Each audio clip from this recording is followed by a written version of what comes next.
Hello, everyone. Welcome to Alia and Co., the podcast where we talk about kind of complex ideas and then we break them down and make them easy to understand. I'm your host, Alia Kizilbash, and today we have a really cool topic. We are going to talk about healing.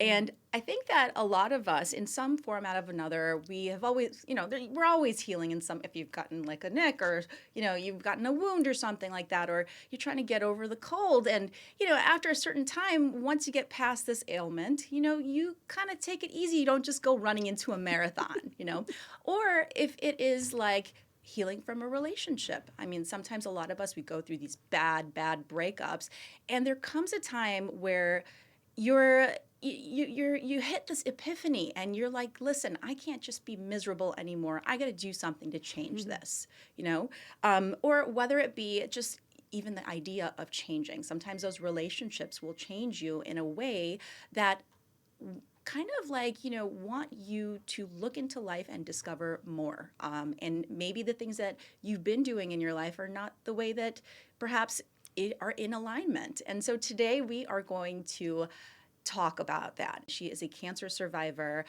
She has a center, I would say, where she's opened up this beautiful place where you have all of these different methods to healing. And I mean, I can say so much more, but I don't think I will do the introduction justice. I would love for you to introduce yourself, Tami. Okay. Thank you. Well, thank you for all the kind words. Oh, and I'm super excited to be here. So Likewise. Thanks for inviting me because it feels exciting to share information. Yeah. So this helps me. So I'm Tami, and I guess my introduction would be I'm just here having my human experience and having fun, and I'm having fun with the center that I opened called Solflolife. And I'm really into holistic lifestyle and really creating a life that feels creative and joyful and happy and healthy, and really embracing all of that and truly living it and really feeling it. So that's where I'm at in this season of my life. That wasn't always the case. That's why we're talking about healing. Yes. But that is, I guess, Tami right now. I love it. I love it. And so before we go into my first question that I thought I was going to be asking you, I would love for you to just break down what is holistic? I know that we all know it to some degree, but I think that sometimes we get these buzzwords where you hear it so much that you forget what it means. It's, derives a completely different meaning. People talk about finances in a holistic way, then there's medicine in a holistic way, healing, spirituality, what does holistic mean and what does it mean to you? Okay. I like to use the word holism first because I feel like that is applicable to just the world and life and the universe and humans and everything in general. And I think holistic could be more about all those individual categories. It's something being holistic, like healthcare. And holism for me is really identifying and embodying and embracing, we'll say, everything that exists. And really honoring that, I think, and believing in the oneness and how everything is connected. And it operates together. So that would be the support of really, I guess it is important about, I guess, what we're displaying, what we're giving out, right? What we're being, what we're doing, because I feel like it affects the whole. And so I would view all of that as holism. And that goes down to anything, whether it's a human, right, or a rock sitting here, or what you're saying. People, when they think about even any kind of like medicinal therapy or something like that, you go to the hospital, it's not just, say, for example, you have a heart attack and you're just going to fix the way you eat. No, you got to do exercise. You have to, there are so many different factors, reduce your stress levels. So, which is where it kind of gets into exactly what you're doing with your business, is that, it is a very holistic approach. tangibly holistic because it's a place that you can actually go into. So Yeah. I would say, now getting into my first question, Okay. is what is your journey? How did you get to this place where you wanted to open such an amazing place for other people to come Aw. to? Um, let's see. I would summarize it as probably over the last 10 years is really the nuts and bolts of how I really got propelled into where I am now. It wasn't on my radar. Like, I wasn't a kid being like, I'm going to open up this space and this is what I'm doing. It was just life happening. But being really open to it and just kind of following my intuition to get where I am. And the catalyst would be cancer diagnosis. And throughout this probably 10-year journey now that I've had, we'll say, with cancer and my relationship with cancer and thinking about it and understanding it better holistically, Yes. it led to here. And that journey, I decided to heal naturally. And I didn't really know what that meant at the time. So it was really going down the holistic rabbit hole and what does that really mean and how am I going to heal myself? What's going on? Why am I sick? Like all the big questions. Why am I even here? What's going on? Right. And then, that journey propelled into just a real crazy roller coaster ride of stuff, meaning, other people with disease, like my sister and I were diagnosed the same year. And then my mom became ill a few years later. She's since passed. And my stepmother, my aunt, the death of all three of those women in my life, very close together. Right. Then COVID's happening. I'm still healing. It's all this stuff is like swirling around. And it just really helped me, deep dive into the ideas behind why we're here, how I really want to utilize my time here and who I'm being and what does that mean, and essentially how do I keep healing and where do I go from here. And so these are all, I guess, the poignant little markers of how I got here. And the elements that are in Soul Flow, yes, are very holistic. So it's very sensory and meaning, so I curate these experiences that deal with energy and sound, light, color, aromatherapy, plants, herbs, nature. And it's really about creating this really safe, healthy external environment. And what it's doing is it's this sacred space that is now supporting whoever is in it so they can match it internally. And so, part of the MO2 is about decompressing, getting out of stress, getting out of fight, flight, freeze, fawn. And it's really supporting and hand-holding the journey within. And really, I think that allows us to heal more holistically and really from the root of perhaps what we need to heal from. Right. And really be able to, we'll say, dissolve, transmute, really let go of that.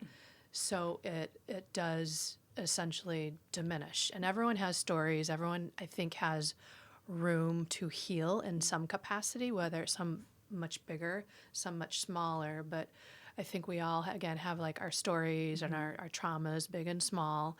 And essentially what happens, they kind of get stacked up in there and stuck if we don't deal with them process.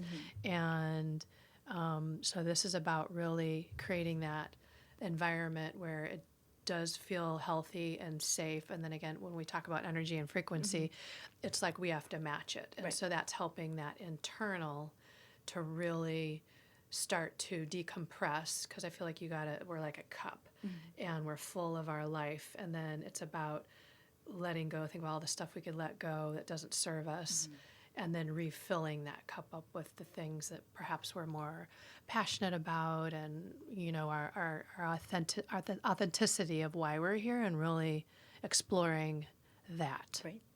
Yeah. I think also, and just in terms of perhaps some people use the word programming, as Yeah. we are children and we're exposed to certain environments. I think they say that we're all victims of victims. You Yeah. can't just blame it on your parents because their parents are Right. going to just go blame it on their parents. And, Right. and then it just goes on and on. And in terms of this kind of programming, definitely, people live their lives based off of your thoughts that like you mentioned, sometimes they don't serve you, right? Yeah. And so I kind of like to get a little bit more into you and yourself and how, and I think that a lot of people really, I think that the biggest shift, even before you start doing any of these energy therapies or just any kind of self work, you need to know that you need to do it. You have to become aware that this is something that I need to do even before I just plop myself into this beautiful space, like there's Yeah. something that I'm looking for, and I'd Yeah. love to understand how you, specifically when it comes to, I mean, we can start way back with like Tami as a child, Yeah. or just even before that, pre-diagnosis. Like, what did it look like in your mind? Were you, because it seems that eventually you did find out that it's my space. It's how I am dealing with the energies around me. The instances, and I think everything in instance is energy. Things around you are energy. Food and putting it into Yeah. your body is energy. What was it before? And then once you realize that, hey, I need to help myself, what was it after? What was the mindset shift there?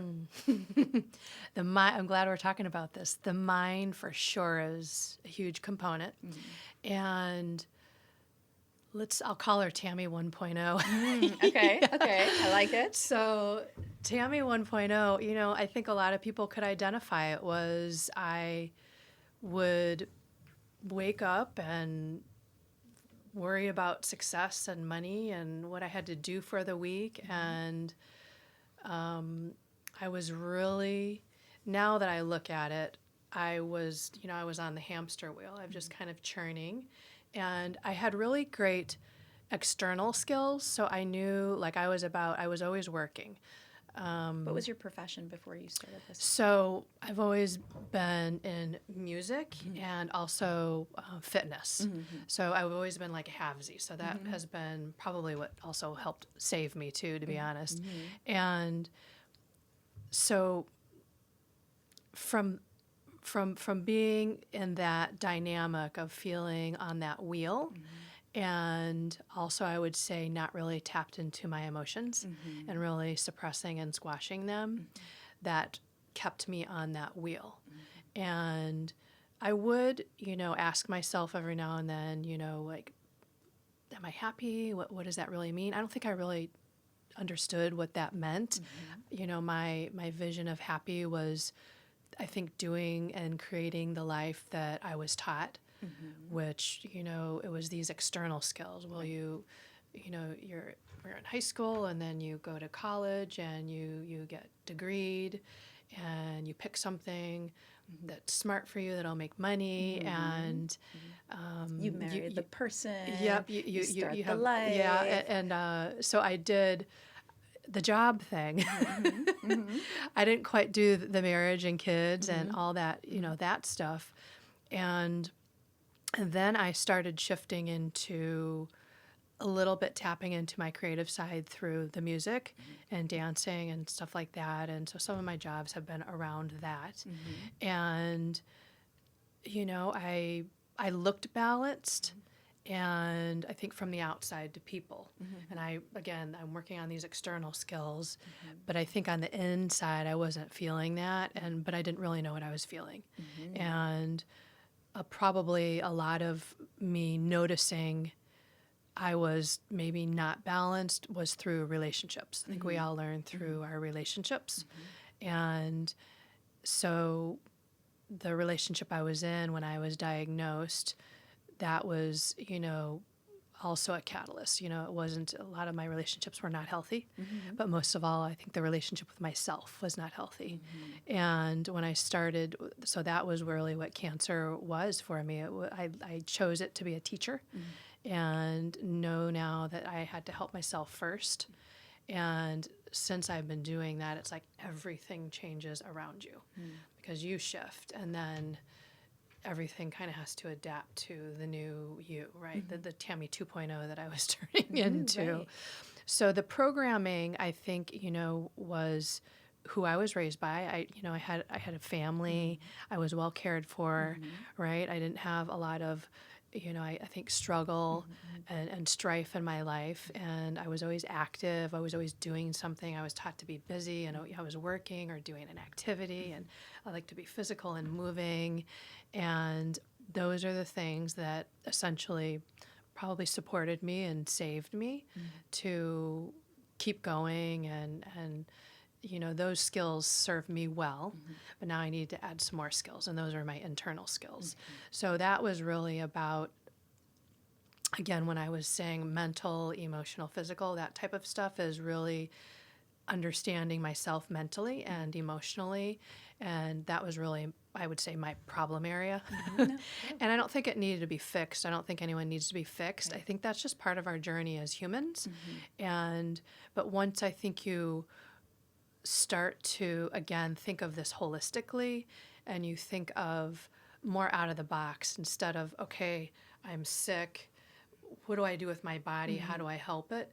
And then when you think of, well, wait a second, I didn't realize my mental state, my emotional state were part of the mix on perhaps why I'm not doing well, or I don't feel well, or why I'm not leading the life that I want to, like any kind of healing, right? And or the way I'm living, the way I'm being, the way I'm speaking.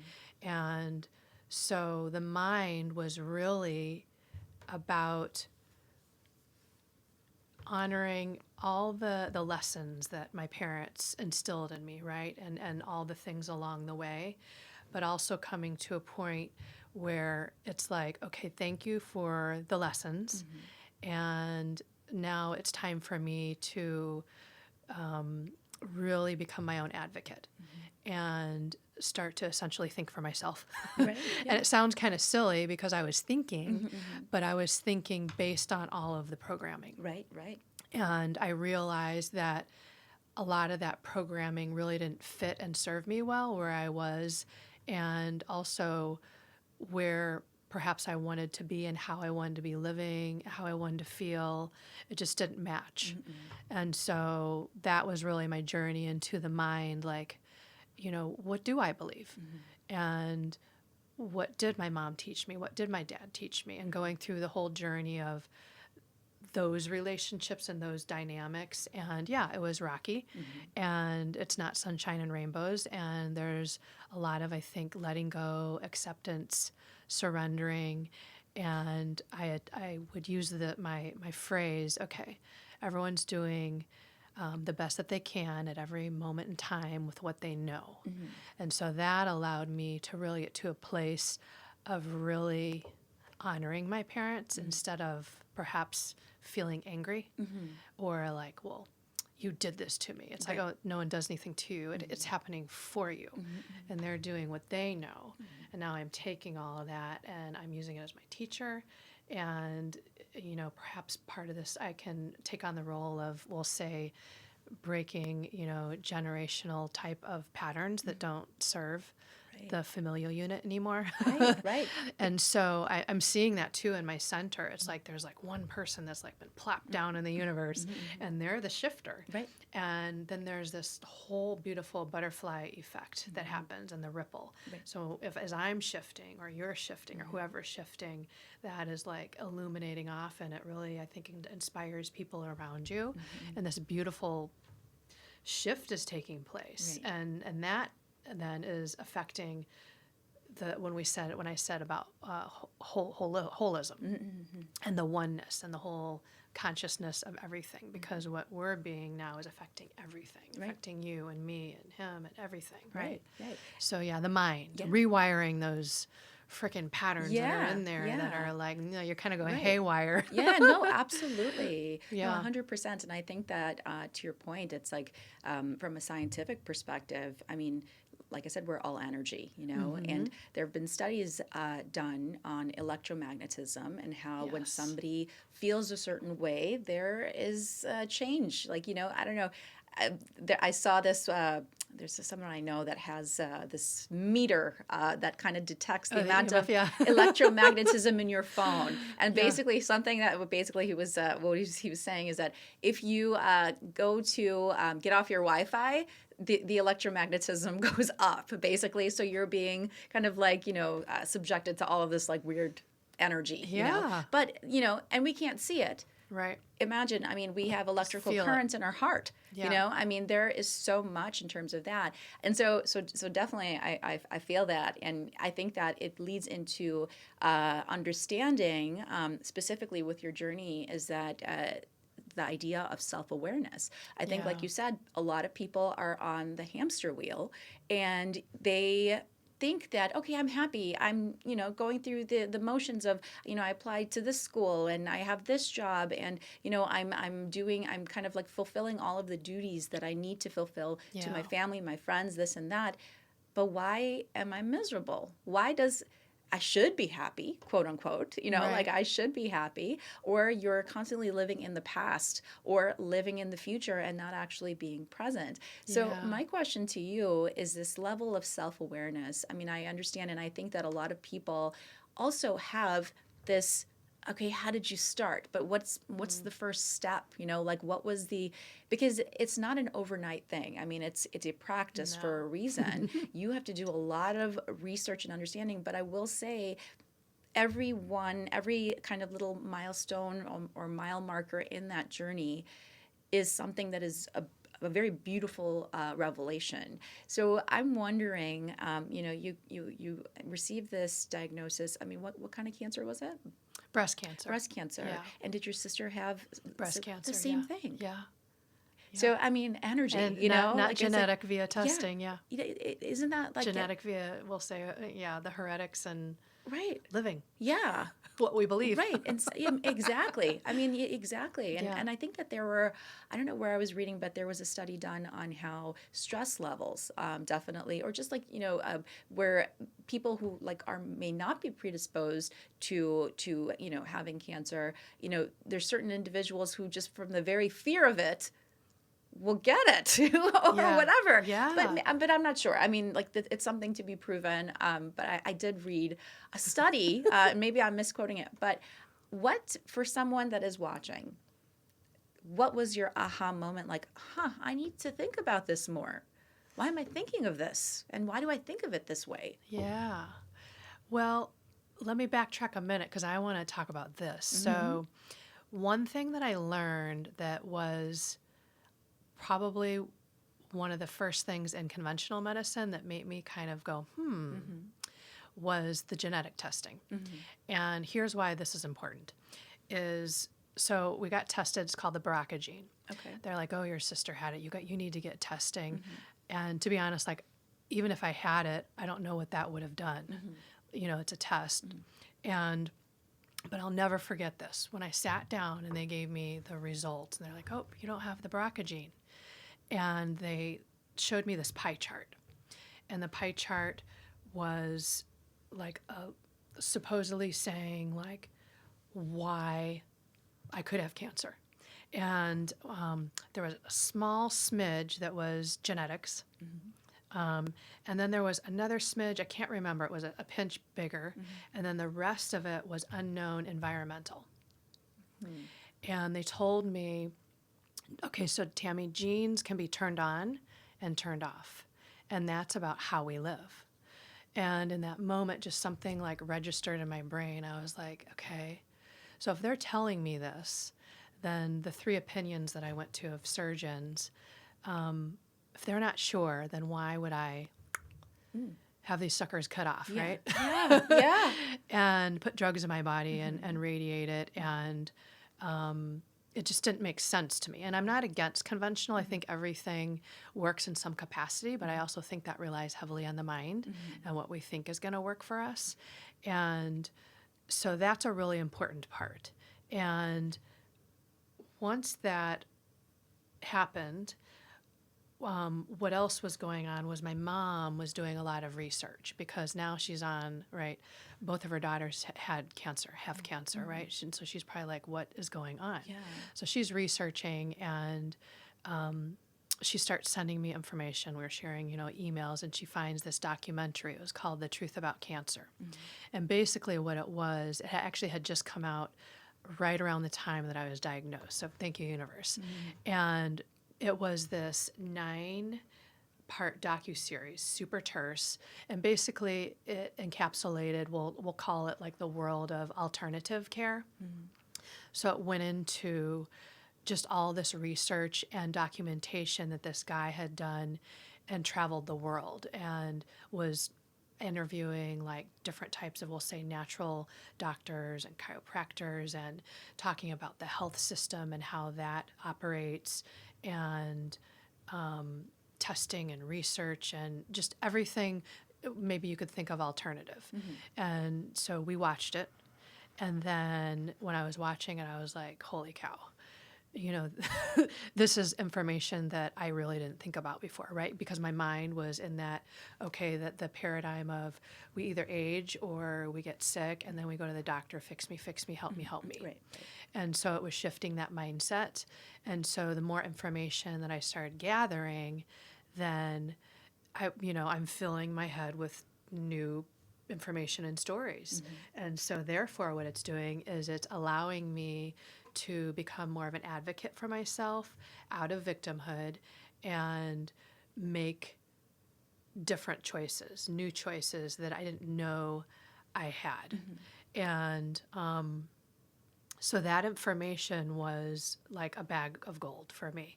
And then I made the decision and I said, okay, Mom, I'm going to do this natural.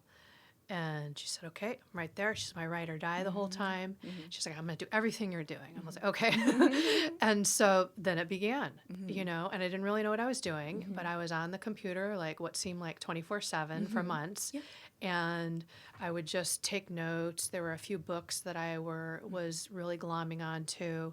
And that became also my deeper journey, I would say, into, we'll say, the world of meditation and also the world of toxins and what does that mean. So those were really my starting points at, this exploring those and where to start and how am I going to do this. So essentially, you got to remember I come from personal training and health and fitness. So I was like, I'm putting together my own program and I didn't know what that meant, but I was like, okay, I'm gonna do the research. So whatever was repeating itself, I was like, maybe I should, juicing. There's a lot about that. So I'm like, okay, I'll look into that. Let's start doing that. And then learning about these things that are toxins. And probably one of the biggest things that I didn't realize was a toxin was stress. And then I dug into, well, okay, stress. Yeah, like I'm busy at work. I'm on the phone. I'm multitasking. It was about like how I was living. And I was essentially, through my thought, and these ideals and rules and regulations and boundaries. And it was like I was bringing on my own stress. And I didn't realize I was in that mode. We'll call it fight, flight, freeze, fawn, right? And so you're living in that chaos. But, I was still flowing. And so essentially in the toxin world, whether it's stress or a physical toxin like environmental or, food that has chemical on it, it's all a load that's heavy in your body. And what happens, why we get sick, right? That load increases. We're inflamed and we're acidic. The immune system goes down. So the body doesn't have energy to do what it knows to do, and that is heal the body. Right. And so then you end up in these situations, whatever it is, with illness, something chronic, something little, something big, right? Or you're not healing fast if an injury happens, and you're like, what's going on? And it's because our body is in this state of toxicity. And you could apply that to mental. Right. You could apply that to emotional, right? You could apply that to energetic, your environments and things you're soaking in. Okay, now I started realizing those things. Now I'm getting a little bit of information that's new. I'm starting to address the internal, right? Through meditation, through different messaging. Right. And we'll call them like gurus, shamans, Mm-hmm. people who just are about self-care and using those modalities. I think my first one was Deepak Chopra. Right. And I was actually introduced to it because Oprah and him put out this app about meditation. I'm like, if Oprah does it, I can do it. Right. Yeah. So I was all about Oprah. Yeah. And that was the first taste of that. And then, of course, that has snowballed into so much more. And I believe there's a lot of things that can be meditative, meditational, and I don't think it has anything to do with a religion. I don't think it has anything to do with me sitting here and like doing my ohms or mudras and mantras and affirmations. I think it can be a state of being, and yes, there can be a more proactive approach to that. So you're in that state, you're balancing your mind, you're more in harmony instead of disharmony and dis-ease. And so that is for sure a very powerful tool that shifted me and keeps me stable, keeps me connected. I look at myself, I was very disconnected. So I've been very disconnected as a human. I've been very connected, very woo-woo. And now I'm like riding the middle. I'm like, okay, how do I still be fun human being Tami and carry what serves me from both of those elements and really sing my song and step out and be Tami and be happy Tami and healthy Tami and then let myself shine and just be me and not worry about everything else. And that's what it is. I'm like, you got to be kidding me. It's this simple. Like, I just have to be me and the good version of me that I really like, that's healthy and really authentic to me. And that's the job. Right. Because that impacts everything else. So that's how I'm helping. Instead of this idea of we need to help people and give them a program and do what I do. It's not that. Just when I stand in my authenticness, I be, okay, that's what you do, Tami. That's what you be. 100%. And it's absolutely true when it comes to, I think, working on yourself. You may leave one extreme, kind of trying to reach some format of enlightenment at the opposite end. But literally, it is not like my life goal to be sitting in, some sort of like somewhere in Tibet with an oath of silence for the rest of my life. That is like not my plan. Maybe you like do for the a other half an fun hour. Stuff. I would probably break that oath really fast. But I think that to be in alignment with yourself, I think a lot of people don't really understand what that means is to be true to yourself. I've worked on myself to some capacity, and only to realize is that, you hear people live in your truth. What is your truth? What is, and I mean, me specifically, like I grew up and I was an immigrant family, and I think a lot of culture comes into play with guilt and shame and, you need to be this way and you need to behave a certain way. But I think also the structure of our society here is basically success. You need to do well at school. School, which basically the curriculum hasn't been updated for 100 years, but you need to do well there, So I think that we think a certain way. We think we need to do certain things. And that kind of clouds, I would say, our judgment in terms of what it is to be our authentic self. So I would love for you to kind of I'm just scratching at that a little bit. Like, how did that, where did that come from? How did you get there? Because I think a lot of people don't know how to get away from that. That, or at least to be aware enough to realize that is something that is impacting their happiness. Yeah. It was step by step, and I actually feel, I don't want to use the word lucky, but I feel like, especially all the list of stuff that happened over the course of my last 10 years of life and the choice to use those as teachers, I feel like we sign up for our lifetime.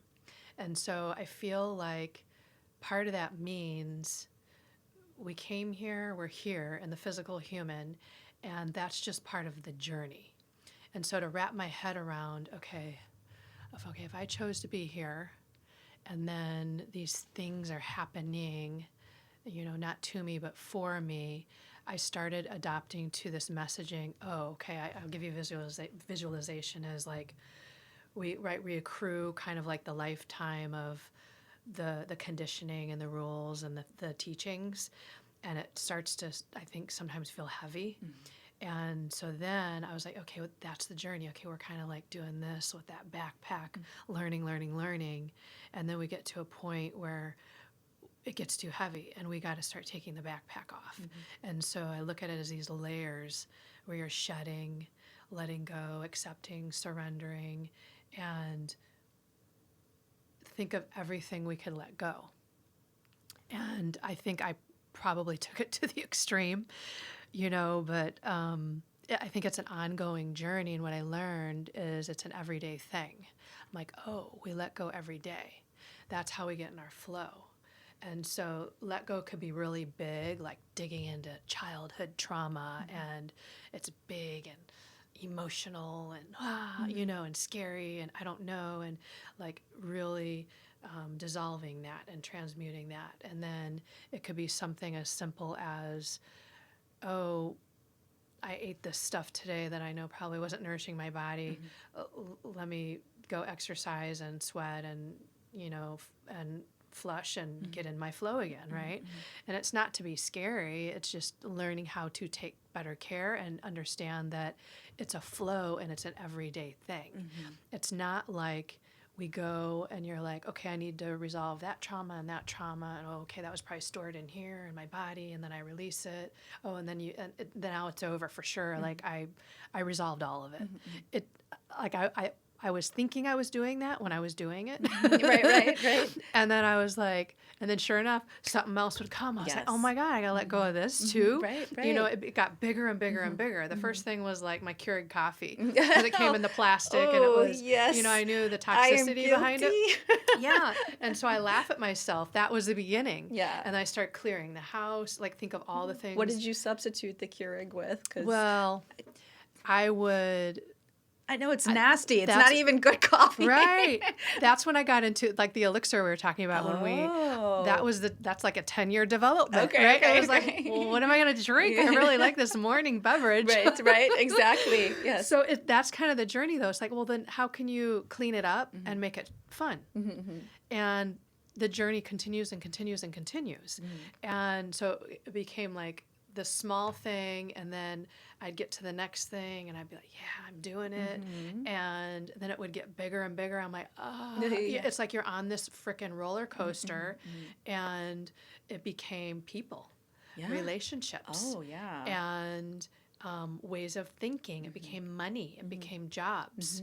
It became my mom, my stepmom, my aunt. I didn't know that was part of the letting go, but those were very profound teachers. I'm like, okay, I was lucky because I actually had more tools now to understand that and get through it and not let that kind of end me and propel me into more sickness. They were things that it's like they're passing were teachers, and they were teaching me while they were passing. And I'll give this example too. This is pretty profound. Is one of the lessons, so my mom was passing, and it was like the last day, and she chose to pass at home. And my sister and I, were taking care of her. She lasted 10 months on her. She had cancer too. She had ovarian cancer. Oh my gosh. Yeah. So it was this weird like a triangle. reproductive sort of situation. Yeah. And I have my own analogy about that as probably another podcast.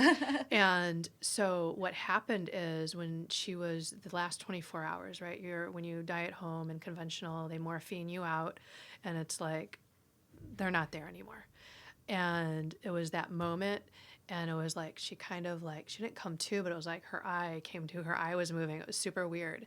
And I was kind of fetal position that day, and I was listening to her heartbeat, and then we knew she was passing, and so I was listening to her heartbeat slow until I didn't hear it anymore, and then I got up and I was looking at her, and I physically saw from toe travel slowly up through her body to her head, out to like the corner of the room, like her energy, her spirit. And in that moment, I've had a handful of moments where I store it in my head and it comes to life later. There was this aha, and I looked down, she was so beautiful, and like, I'm gonna cry. She was like so lit up. But in that moment, let me get my breath. she was teaching me about peace. And it was, oh my gosh, that's what I'm looking for. Peace from the inside out before I die. And so from that moment, let me take a breath because I can get through it, right? I can usually say this without you wiping me off the floor, right? But that was so powerful because it kind of encapsulated and embodied for me really, like it had a target for me now. And peace applies to everything. It was that peace within myself instead of, remember, that stress mode. And that's, like, I feel so happy now because it's been about almost 5 years now that she's passed, and I feel peaceful.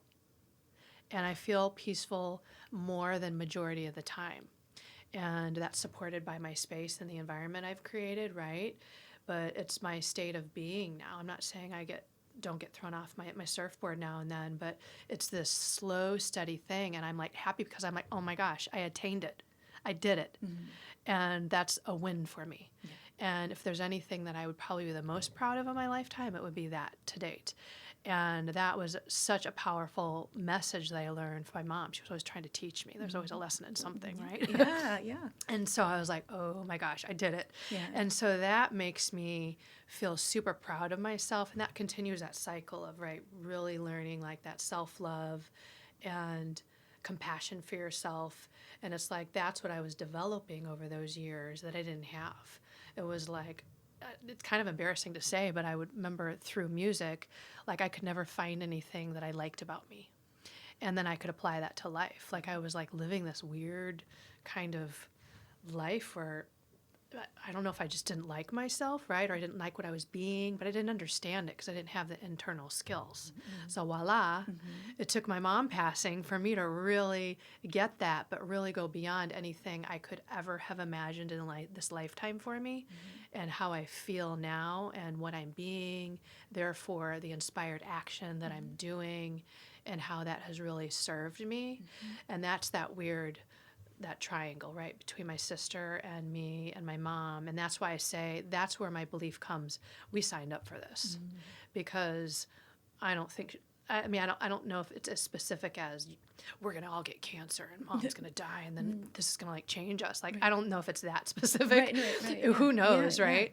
But I think there's this play out, this role playing of how we're interacting the energy of us, which is who we are, energy and frequency, leaning into that, right? What we're being.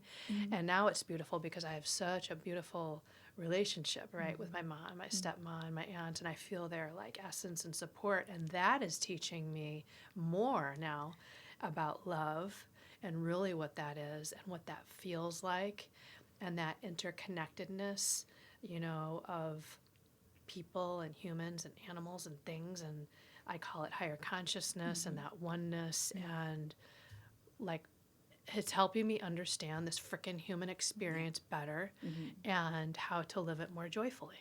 And I know that, that's what my mom wants. That's what I want. I think that's what a lot of people want, and we don't always know. We'll say, I don't want to say to get there because, again, it's ongoing.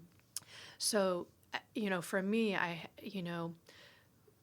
the dark moments, the dark times were catalysts into this. And I don't know that everyone will say, well, get that in this lifetime. So then it's like, how do you get that momentum behind you to shift, or even to have the mentality, oh, if I shift, like life could be even more happy.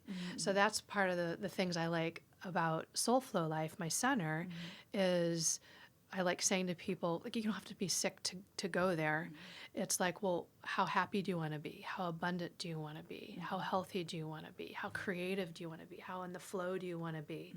And adapting that mindset of that being more rather than more money is more, or a bigger house is more, or these physical, tangible things. Right.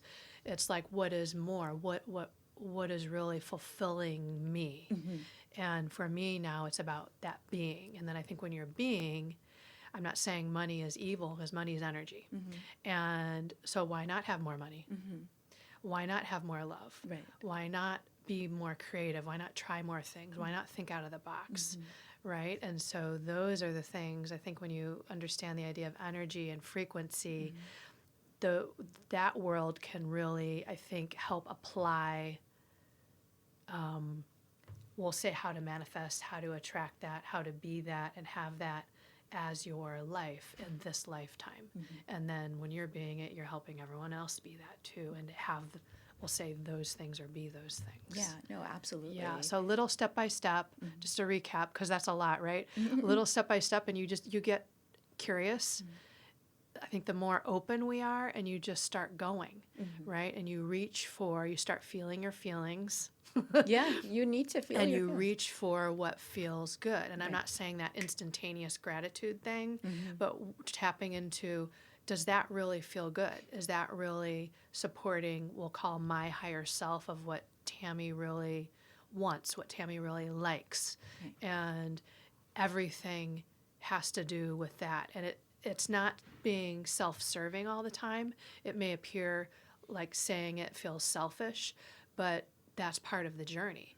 It's like when you go within and you're operating from there, you have to be that, because you have to, in a sense, have you in the flow all the time, being you, for you to be able to really be helpful to the other person. Right. And once you're filling your cup, then you're being more helpful, and you have more oomph, you have more impact. Right. Instead of this, I'm kind of half full, depleting myself, but let me go do this thing for you. You know what I mean? Or I'm not really passionate about it. Then why do it?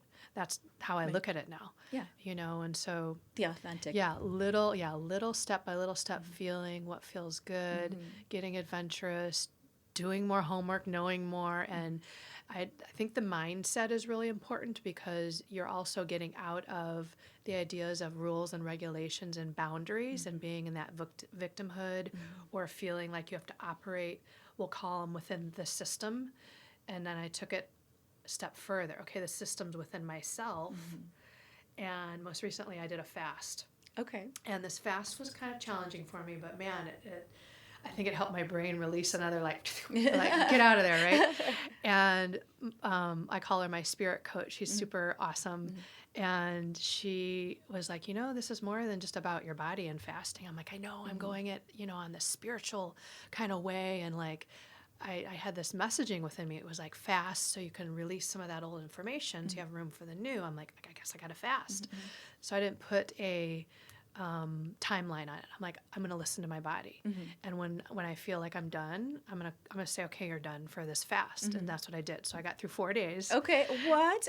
Did you drink water? Like, what was it? I did bone broth. Just water? So I didn't do just water. I did bone broth. Okay. That was my fast. And on day 4, like, I pulled out all my tools because I was feeling like super crazy in my head. And I was like, you can do this, Tami. I was like, being my coach, you can do this, you can do this, you can do this. And I just couldn't get out of whatever was going on in my head. And I whipped out my sound, my color, my aromatherapy, my energy room, my ohms, my everything, right? And so then I was like, I'm gonna go get a massage. Maybe they can like massage it out, right? So I went, and it was a great massage, but I was like, I'm still feeling super crazy when I got home. And so I was like, I had sauerkraut in the refrigerator. So I did sauerkraut. So but once you have solid food, it breaks the fast. Yeah. And I was like, okay, don't beat yourself up. I still did that, right? I'm still human. I'm like, oh, you ate food, you failed. I'm like, no, you didn't. You said you did what you said you were going to do. Yeah. So, I was like, okay, I did it. And so then what happened in my mind, I think I purged something, and I got to this messaging on all the systems that we operate by within the world, the government system, the healthcare system, the education system, every system you can think of. And I started thinking bigger picture. I'm like, whoa. The stuff that the self-work I've been doing was very about self. And this was all the stuff that surrounds me that I've been operating within that a lot of other people do. And so now I'm like, I think I've graduated. I've been Tami 1.0. This whole journey of cancer was like Tami 2.0. And I actually think I'm going to Tami 3.0. Yeah, yep. And it was this. There are many versions. Yeah. I'm like, okay, do I get to 10 in this lifetime? I don't know. I'm super 18 open. Yeah.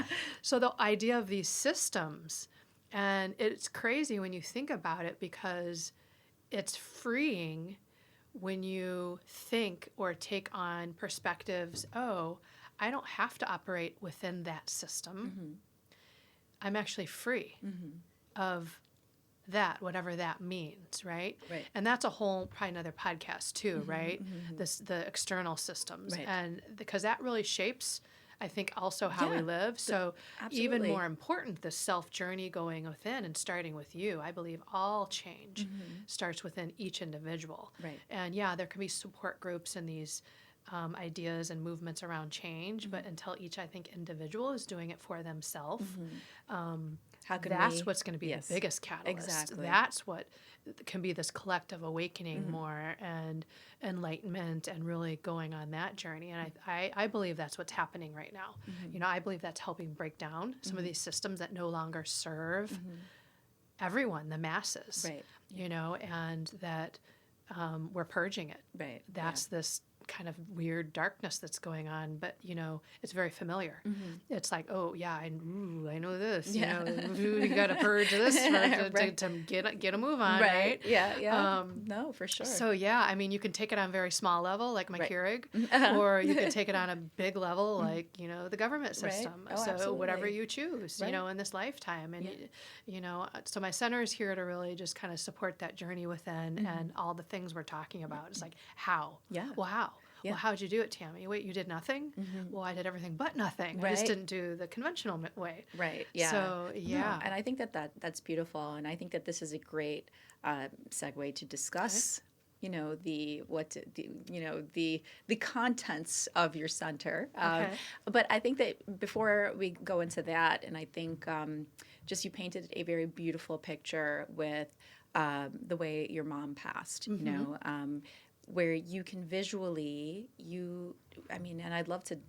It's what did you notice? I mean, you said that you saw something.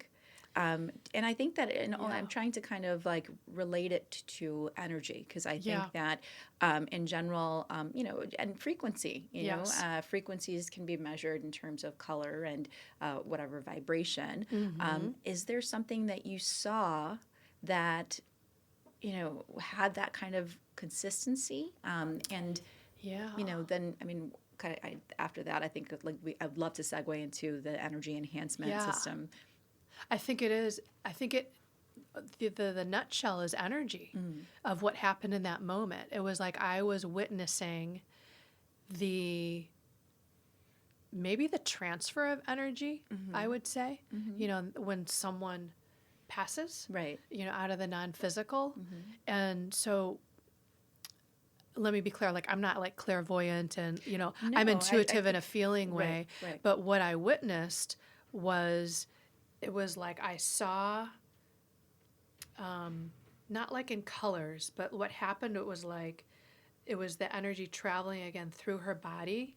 And it was like what happened too is she was releasing everything she was holding on to. So that was part of, I'm like, oh, as humans, right, we're holding on. It was like all of her stressors, and it was like, she was like, Yeah. and that was the piece. Right. So that was again, right, my target now. I'm like, oh yeah, what more could I let go of, right? Yeah, and that that's was the energy leaving her body Interesting. and departing from her non-physical, and I got to frickin' witness it, and it taught me very profound Right. lessons. Yeah, and I the think that- energy of her. We're all energy. Right. And I think that specifically, I know that sometimes it's like, oh, there's the clairvoyance and there's like that woo-woo aspect to when a person passes away, But there have been books and these large studies that have been done on near-death experiences of people that have almost actually died, been pronounced dead, and then come back to life. I mean, and if you go into a hospital and you ask nurses and doctors and anybody that has been around, and I personally know so many physicians that have experienced that, where it's like you're trying to resuscitate someone and you could feel their soul come out of their body and then go right back in. Yeah. And then it just, or like, there might have been a surgery where somebody went under and passed away for a bit, and then they were trying to do whatever they could this person comes back and they explained exactly what the next room looked like and what people were doing in the next room when that happened. Yeah, that's crazy. And Yeah. and so I definitely cool, though. feel it is definitely so. I mean, and from a scientific perspective, from those that are delivering the science to Right. us, Right. so I would love to understand, and we're all talking about energy. Mm-hmm. Let's get into this energy enhancement system, because what I know, and just to kind of preface the conversation with, it is it's a combination of the frequencies of sound and light that has a healing capacity. And I was actually listening to another podcast before I got here, interviewing the individual who created it.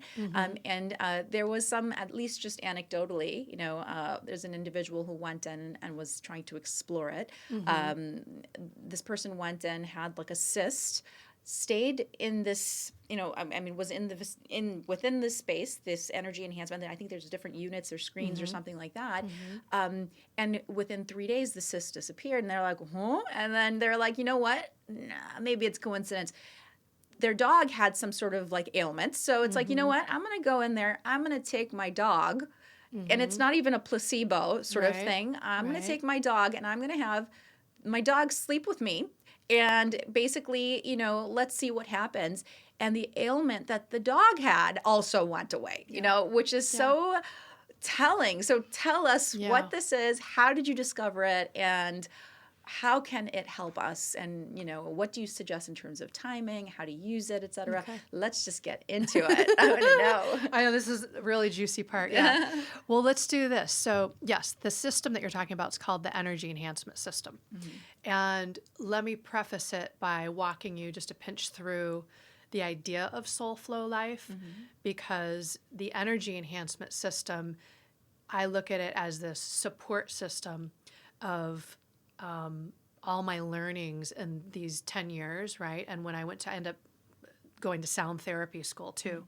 And so what I was doing, and as I was learning how I was healing myself, and the energy enhancement system, just by it existing and by understanding what's happening with the energy enhancement system, supports all the ideas of what I was doing. So I was kind of like, oh, but via computers. Right.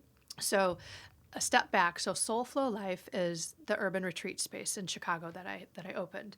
And the idea of it, again, is decompressing, getting out of fight, flight, freeze, fawn, getting out of stress, going within. And what happens is there's this a gentle waterfall cleansing, detoxing that's going on within the energy enhancement system. So what I did is I parlayed everything I was learning into these experiences at Soulflow that involve, again, the energy, sound, light, color, aromatherapy, herbs, plants, and nature. And part of that is embedded in this room that I call my energy room, the energy room, and it houses this device called the energy enhancement system. Just really quick pin in it. It is beautiful. It is beautiful. It's I have colorful. been. It is colorful. It is gorgeous. They have vibrating beds, massaging beds. They have but it's like so well thought out. It's not just one room. It is massive. It's a massive space that has, and I was floored when I went, and I think it's just a hidden gem of something that is you're not going to experience everywhere. Yeah. It's amazing. It's a new kind of experience, and it's a regurgitation of all the things I've learned. Thank you, by the way. No, it's gorgeous. That makes me feel really like, I love it. I love it when people love it, and even if they don't understand it, because I know that's a seed.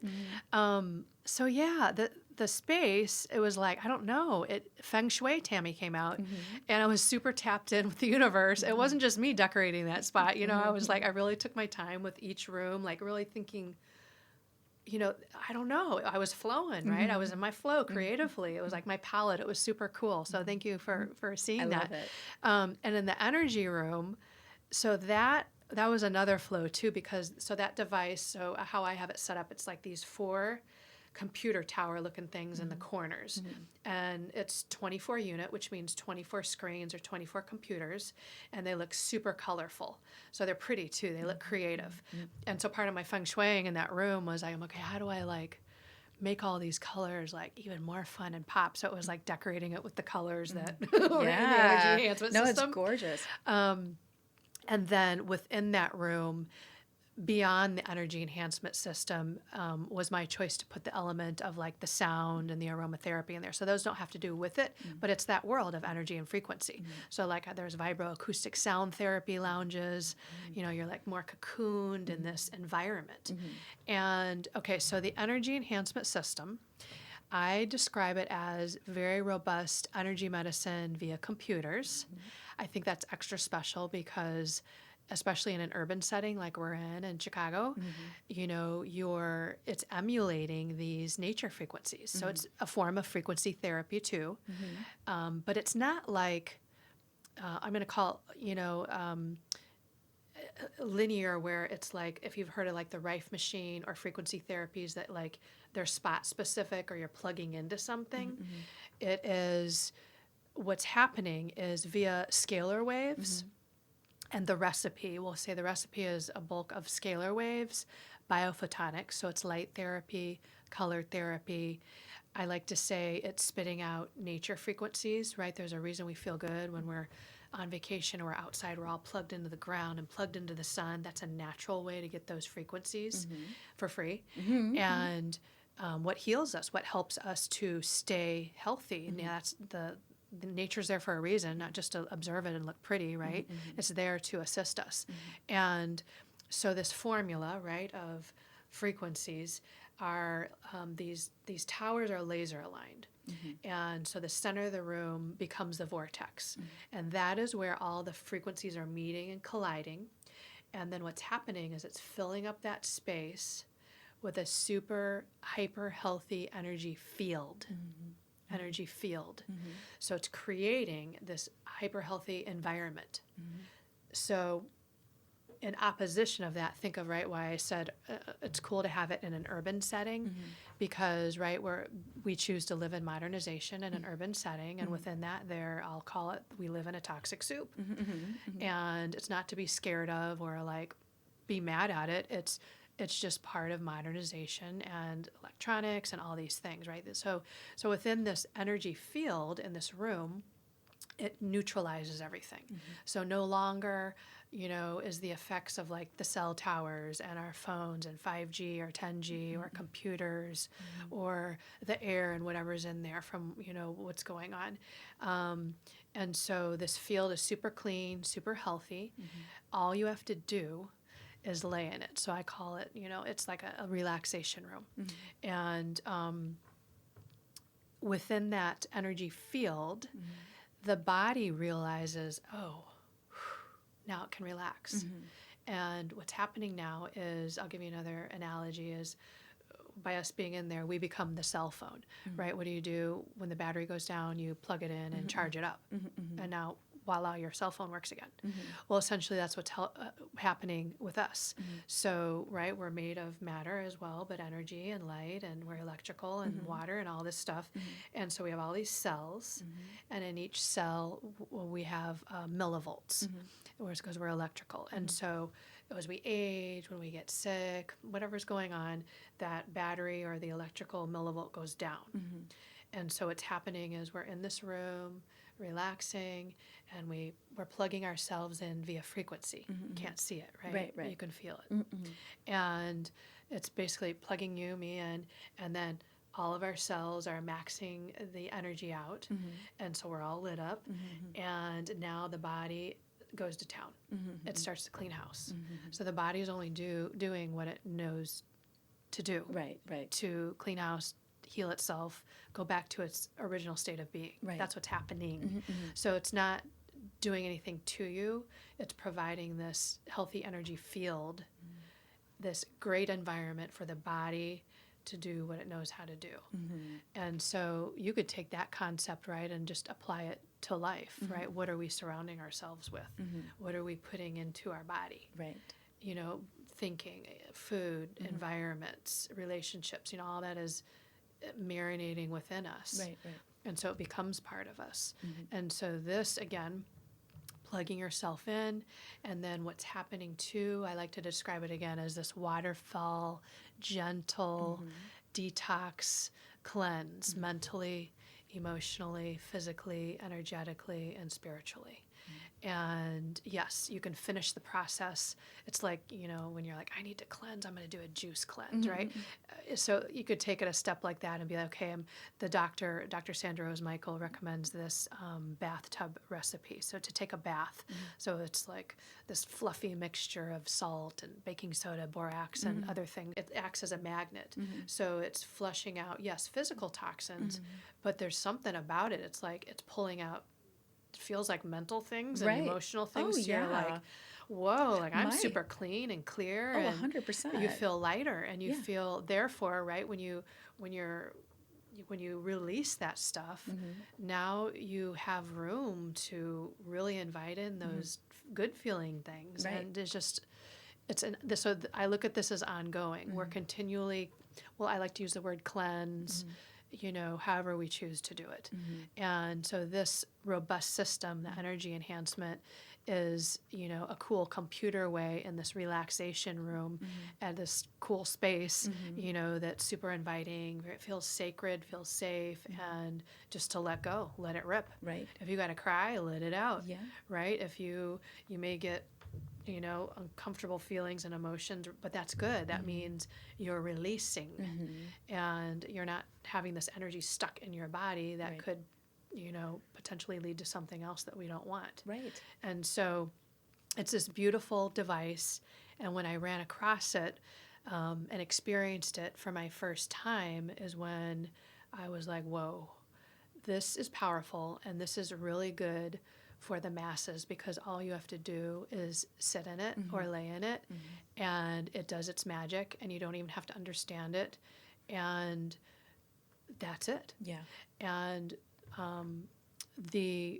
how I like to cradle it, because I also don't believe in a magic pill. And yes, you could put lots of time into being in the energy room, but I don't believe that you just do that. And yes, there's a lot of miraculous things happening within these centers with the energy enhancement system. But just like if I was to go away to like Costa Rica and be like, I'm going on a transformation retreat and I'm going to do ayahuasca and release, when you get home, now what? Now what? That's exactly it. Because if you don't handhold it with, again, backtracking to holism, holistic lifestyle, and, honoring the mental, the emotional, physical, energetic, and spirit, then you may just go back to what was. Right. And so that's why the center is about holistic lifestyle, holism, and really planting those seeds in a immersive way. It's the That's fun. support, right? The Yes. support for when you came back from that Yes. retreat where you felt enlightened, and then Yes. Now what do I after do? you go a little downhill, Yeah. and they're like, "Oh, I'm not doing this." Right, you And go back to life at home. Yes, right. No, Until you've agreed. rebuilt it and reshifted. Yeah. Yeah, no, 100%. And so, Yeah. my question to you specifically with this energy enhancement system, at least from my understanding, I mean, I was reading that, specifically like cancer cells, right? And as opposed to healthy cells, typically they say that a cancer cell has it's not as oxygenated, or Right. there's not as much access to the nutrients in order for that cell to be healthy. And at least, and I were talking about this in the bathroom about the Fibonacci code, right? And Fibonacci code, like, yes, I nerded out on that. I did. I'm a little bit of a science nerd, but, the whole aspect of nature, right? The sequence, and it can also be that theorem can also be applied to the way the stock market works, Yep. the way that a pine cone grows, the way there's whatever exists in nature, because we go from, like even just if you look at the shape of this, it's something that starts, it's created, increases in mass, and Yep. it decreases, because Yes. that's the way that, Yes. finite things are. Yes. And so basically that is the natural sequence of how something comes to be, Yeah. and you can also apply it to our energy, I mean, if that cell, that cancer cell, basically is in a space where it can go back to the natural code of the way that it was, Yep. then, and if it's in that energy, it will also heal, So Yes. do you find that, your exposure to this, the system, do you find that that's where the healing began, because for me, I mean, not so much began, but was also kind of reinforced. My experience in the energy enhancement system, I left, I was there for 90 minutes, I zoned out. Maybe I fell asleep. I'm not really It's sure. very zen, yeah. But I left, and for 2 days, I was in a really good mood. And I'm Yeah. like, hey, this is different. This Yeah. is different, you know? Yeah. So is that the case? Yeah. Yes. I think that it has, I mean, it served me well in very many ways. And honestly, when I made the decision, I'm like, oh, because it's not cheap, right? But I was like, there was something that was pulling me towards it. And I for some reason, I knew I needed to make it happen. And I wasn't sure exactly why, but this was part of, ascension and enlightening and my own self journey, right? You trust the process, you go step by step, you're going into the unknown, so it feels a little scary. But there was something really pulling me in. And now that I'm understanding it more and more and more, yes, it almost puts validity to all the things I was doing and shifting within myself over that 10-year period and still continue to do. And it was helping me further understand at a scientific level what was happening and why it was working. And part of that was my reconnection with nature, and I didn't realize it at the time. In a joking way, so I started road tripping, right? And it became a joke in my family. My sisters would be calling me like, "Where are you at now? Like, where'd you go?" I would just fly and go, right? And I would do these road trips, but it was about rekindling my relationship with nature, and I didn't realize that was part of my healing process too. And so back to the sciencey part, I mean, yeah, it's hard to wrap your mind around it. It's like the world of energy, quantum mechanics, biophysics. I mean, you could go down that rabbit hole, universal law that we were talking about before, and it helps when you start to get little tidbits of, I think, those sciences. They are sciences, right? People get degrees in this, so this isn't like fake. No, it's a real, Yeah. very real aspect to it. Yeah. And so it's like once you have little tidbits of, oh, that's just, everything's mathematical, and it starts to make more sense and more sense. And I think an easy way perhaps to understand like that energetic part, let's say, take the cancer cell example, is that cell it's about polarity. It just means it's dark. There's no light there. So when you're not lit up, when you're not in the light, right, and it means there has to be dark there. And we're all dark and we're all light, so we embrace it all, right? That's all part of us and all part of the universe and everything. But it just means that you could relate it back to the oxygen part, right? It just means there's darkness there, so it's like, how do you get more light into it? And you could look at it in that woo-woo way or that fluffy way, but that's a way, I think, to make it simple instead of all the mathematical stuff. Right. So the dark and the light, right? And then, yeah, like, what was really interesting is, so when I went to sound therapy school, it was like, I feel like I went there to discover my voice a little more in a more profound way, which sounds absolutely ridiculous because I was in a band for 20 years. Okay. Expressing myself on stage, right? And then it was like when I went there, it was like I was finding my own harmony, my own note, my own braveness in my throat, and letting it out, right? In this non-systematic way. That's a beautiful thing about sound. It's not about pitch and harmonizing with everyone on this like technical music theory way. It's about, just letting out your sound, letting yourself express yourself. So the sound therapy school, I was totally over my head. It went into all the science about, energy, vibration, the law of vibration, the law of attraction, and, all these universal laws. And I was learning more about, that's where I learned about scalar. So I had never learned about scalar. And that was one of these moments in my lifetime where the teacher said it, and there was something in my head was like, scalar. Yeah. And it went in my brain cell, and it didn't leave. Yeah. And one of my road trips, I was probably Googling scalar, and that's how I came across the EE system. And then when I went down that rabbit hole. So, all divine timing and how it all, is unfolding. Yeah. And so, yeah, it was like all the science behind how all of this naturally works. Right. And I don't know if I have all the words to, again, say it like scientifically. So I keep it pretty loose, especially when I'm at the center, because I got to remember back to when I was first diagnosed and the state I was in and my understanding and my mindset, right? So I have people coming in who know nothing about that world, or they're people maybe who have never meditated before, or, some people are like, wait, I gotta be quiet for an hour or two and be with myself. Yeah. My That's own scary. thoughts. Yeah, I'm that's scared. scary. Like people are scared of their thoughts. Yeah, I gotta be with me and like face me. Yeah. Like you're telling I might be the problem. Right, exactly. So it really is that, and I mean problem in a funny way, Yeah, right? yeah, But we want to grow and expand and shift. And so I keep it pretty like light and fluffy in that manner when I am explaining to people. And honestly, I mean, I have so much more learning to do too, and I look forward to it because that only help me better and help others better, or develop the space better, or develop programming that I feel like people that will resonate deeper with people and have them connect with it more. So because a lot of this is by feel too, right?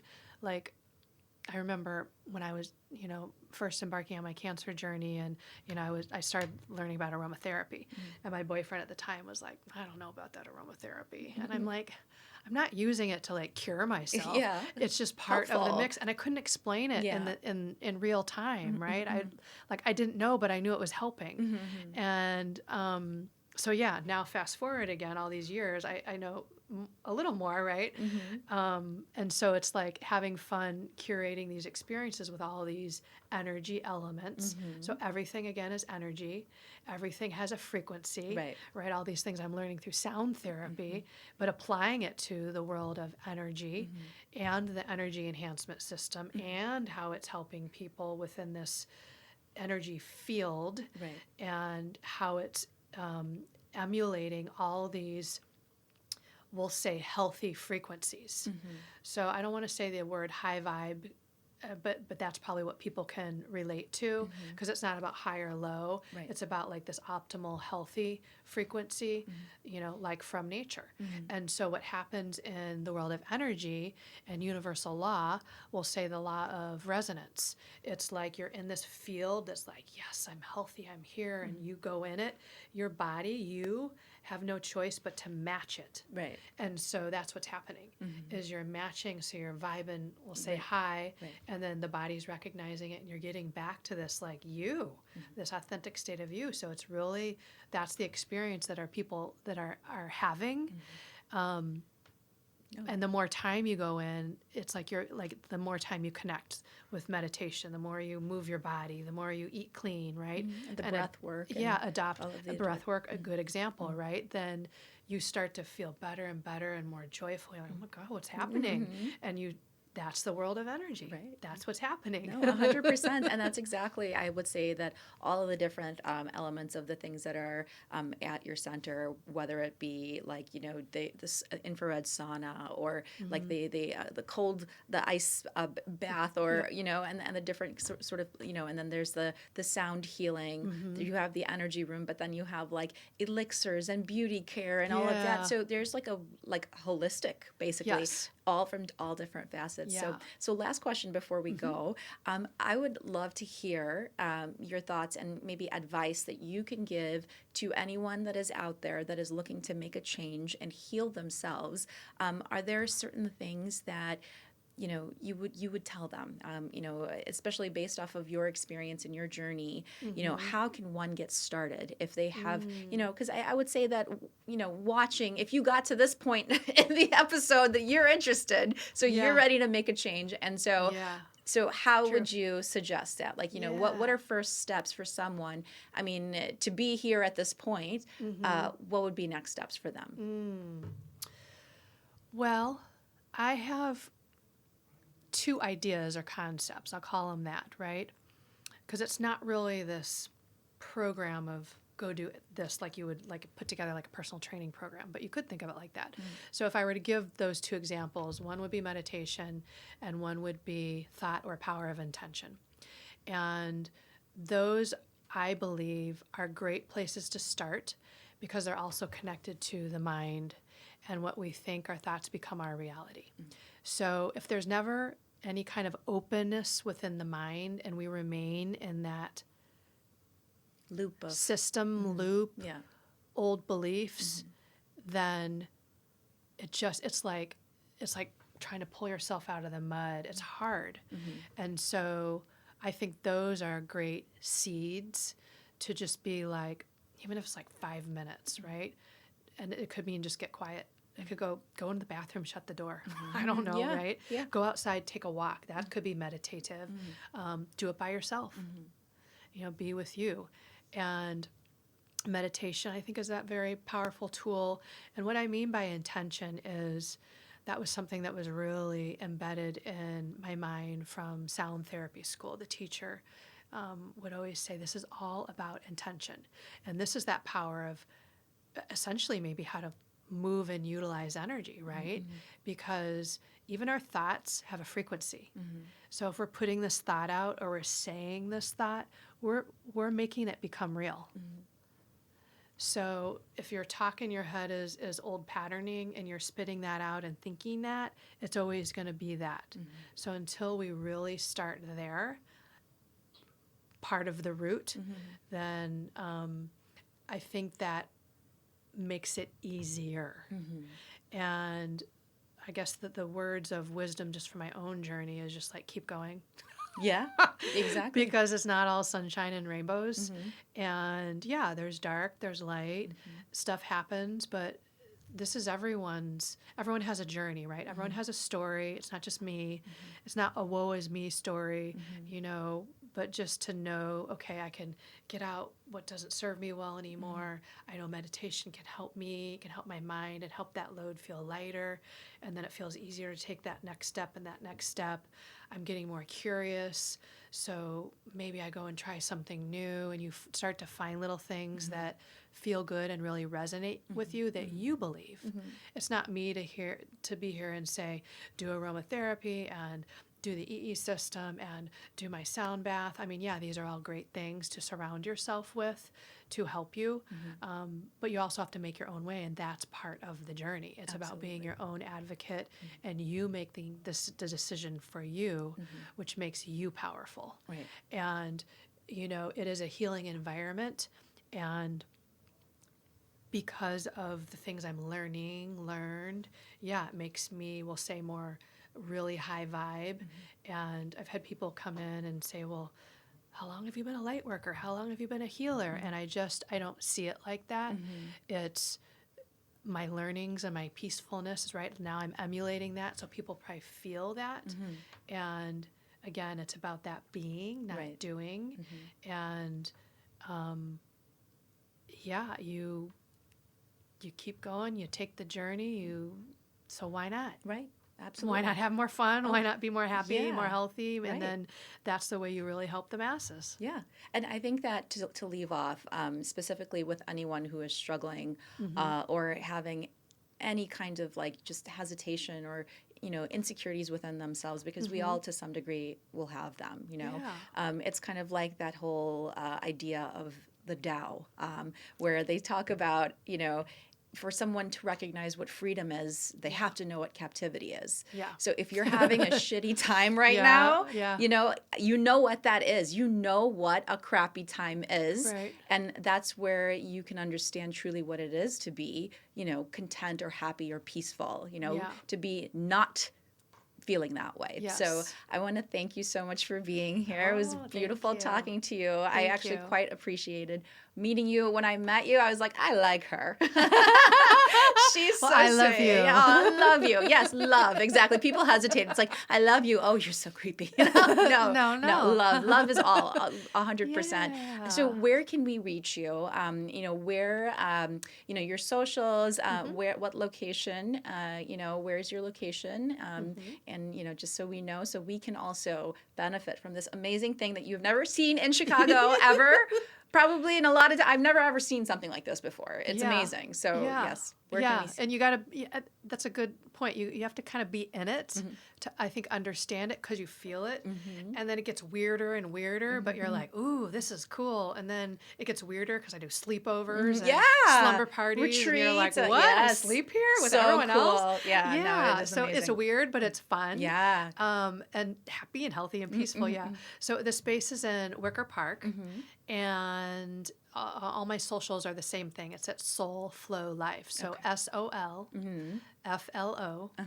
and then life, LIFE. So that would be solflolife.com. Okay. IG, We will link them. Facebook. Those are the three main ways right now that are probably the best way. And the phone number is on there. You know, it's I call it the bat phone. So I've had such a fun time. I talk to everyone. That's been part of my fulfillment and that what people are seeking. They want that connection. And so that phone number is mine. It's real. It's like you can text me. I mean, this is what's going on right now. Yeah, no, I love It's it. kind of crazy, but it's fun. Yeah, no, it's been a pleasure. So thank you so much for being here. Oh, thank you. Yay. Thank you. All right, awesome.